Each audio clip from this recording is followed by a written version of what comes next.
My earliest recollections were going to the Halo Club and a great big poster with this woman wagging her finger that said a tisket, a tasket, a condom, or a casket. It seemed quite powerful at the time. Well, when I was in my 20s and 30s at the time. And I was quite young, and I had a lot of inhibitions at the time because I had a lot of hang-ups about my sexuality then, and I drank a lot. It probably saved my life, all those inhibitions, because I had troubles meeting people. I had to virtually have a written invitation to say hello. Well, there was the one club in London in the beginning called the Halo, the Homophile Association of London, Ontario, and it ran dances. Its windows were all bricked up, and they used to talk about the day the windows wouldn't have to be bricked up.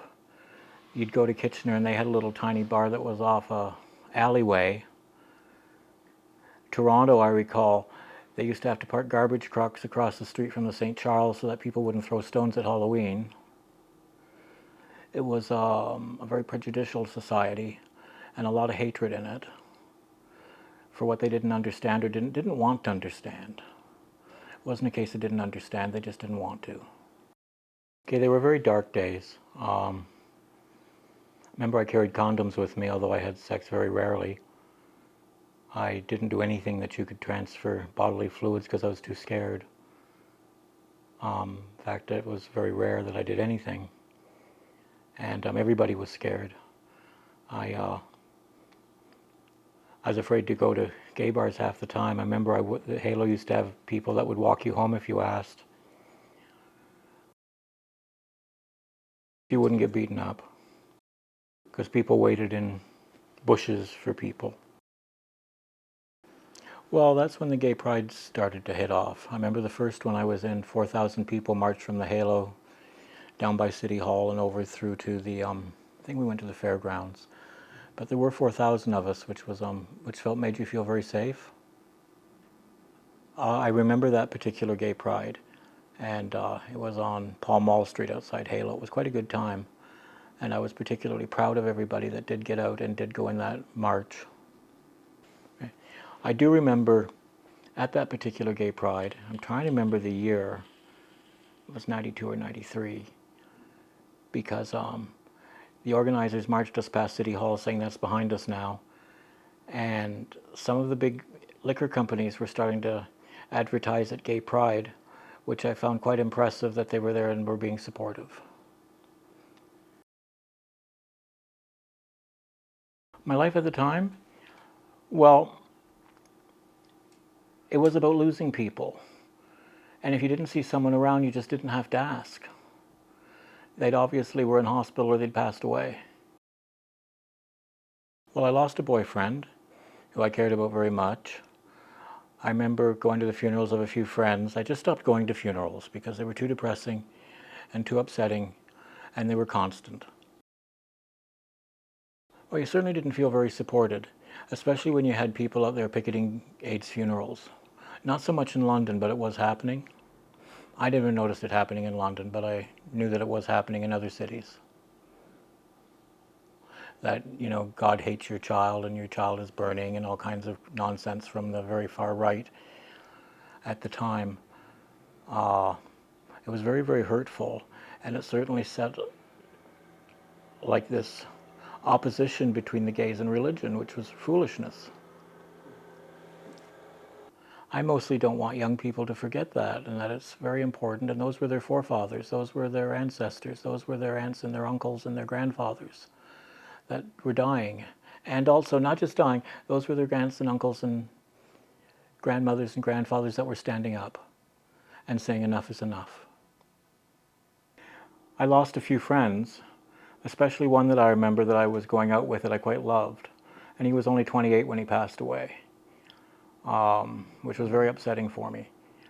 And other friends that had passed on that were all in their 20s and early 30s as well, which was very sad.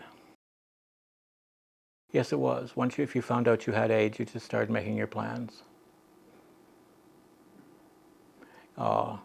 Today, it's a little different, and they have AIDS undetectable and all kinds of things because of the drugs that they have today.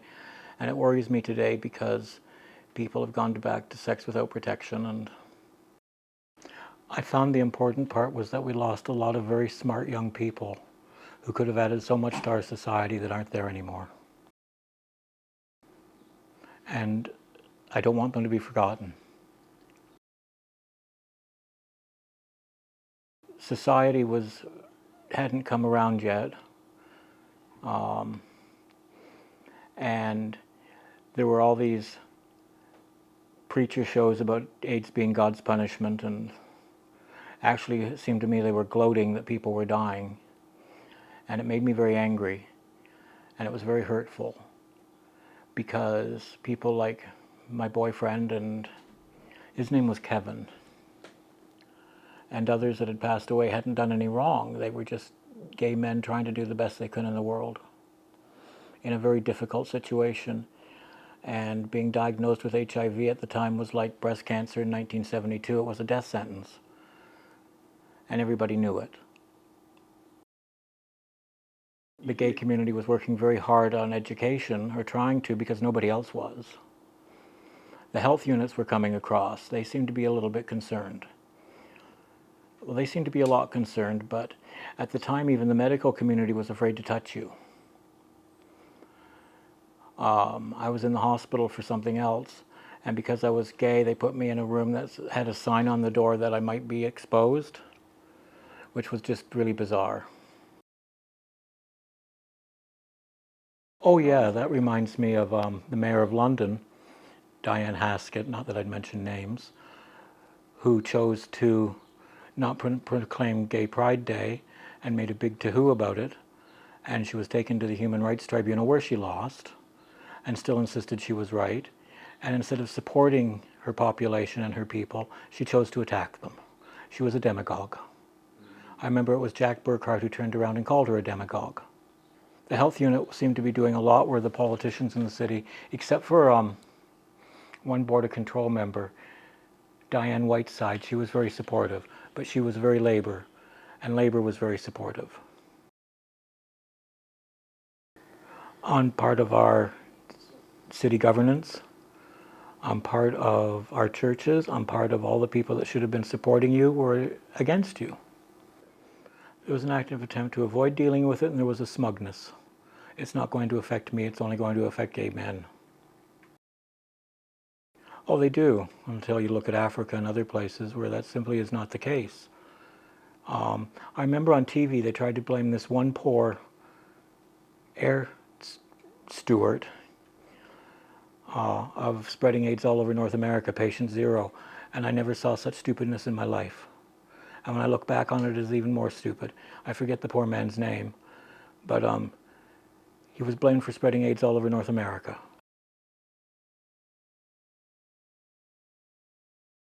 I give a lot of credit to the Middlesex Elgin Health Unit. They really tried to do some teaching and some instruction and be ahead of the game. They were the very first out of the what do they say in horse racing? Out of the gate. Yeah. Yes, it was very effective, but it was also, as I said about the health unit, the first out of the gate to do something about it. And that was education. And they started out AIDS committees. I remember I was on, they started one that I helped to start in my 30s, the AIDS committee for St. Thomas Elgin. And one of the people there said, well, why don't they have a breast cancer committee? Well, as the nurse pointed out, because breast cancer can't be avoided and this can. So AIDS committees were starting. They were pretty well starting very quickly. And the need for them to get more education out there and to try and be a little bit proactive. I was working at the Help Center at the time in St. Thomas. That's why I was asked, because I was an out gay man at the Help Center. So I often got asked to be on these committees. I think a lot of that had to do with supporting each other and supporting our loved ones that were dying and showing the world that we cared. And there was more than one or two of us. I mean, it just wasn't funny Uncle Bob. It was everybody. It really brought gay men out of the closet.